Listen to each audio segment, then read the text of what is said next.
Acep çiraylık, balilik çağlar, nurga pürkengen süp süzük tanlar. Gümüş bulaklar, bergi kıyaklar, bäxit izlegen yeşil tüt kulaklar. Astında attılar, sovadan yapraklar, lay şehir yasayımız kuru sapat karlar.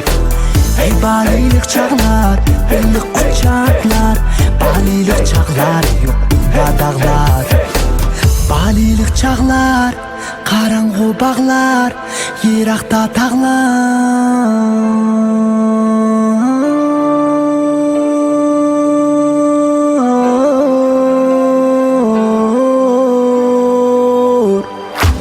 Elle egişken uza boynaklar, kepsiz dolqunlar, altın kırgaklar.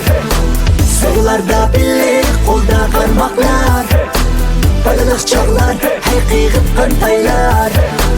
Bizni çakırgan ünkürler saylar, çemçik yıldızlar, orgakdek aylar.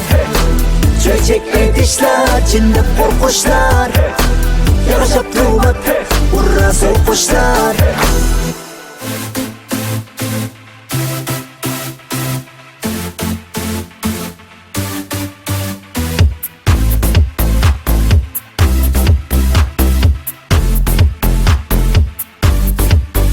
Şamanın kanı denizliğin gelidu, yıldızlı büyüğünge çilliğin gelidu. Çiçekler tökülse yıklığın gelidu, hey. Aymasa arkidin toğlığın gelidu. Dərəxtə quş bulup oxlığın gelidu, otlaqda koy beylən otlığın gelidu. Acayip çağlar bu çapqınlar gelidu, hey. Bulutların geçip uçqunlar gelidu. Hey balilik çağlar, sanaksız armanlar. Hey balilik çağlar,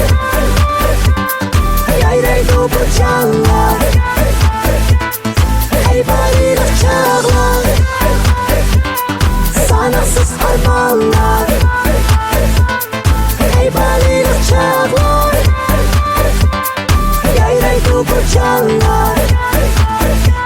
Düşerlersen oyuncaklar bilen, qoğlaşmaq oynaysan daycaklar bilen. Düşümdə ilişib tutsaqlar bilen, qoğlaysan sür toxmaqlar bilen.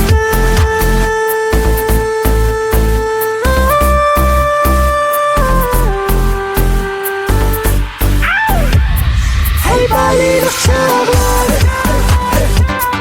sanaksız armanlar.